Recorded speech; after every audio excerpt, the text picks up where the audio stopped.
بسم اللہ الرحمن الرحیم۔ السلام علیکم دوستو، آج میں آپ کو ایک واقعہ بتاؤں گی جس میں آپ یہ جان سکیں گے کہ کبوتر کے پاؤں سرخ کیوں ہوتے ہیں۔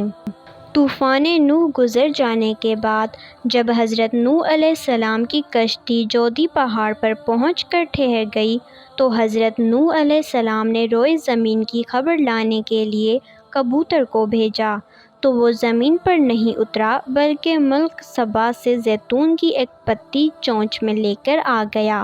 تو آپ نے فرمایا کہ تم زمین پر نہیں اترے، اس لیے پھر جاؤ اور روئے زمین کی خبر لاؤ۔ تو کبوتر دوبارہ روانہ ہوا اور مکہ مکرمہ میں حرم کعبہ کی زمین پر اترا اور دیکھ لیا کہ پانی زمین حرم سے ختم ہو چکا ہے اور سرخ رنگ کی مٹی ظاہر ہو گئی ہے۔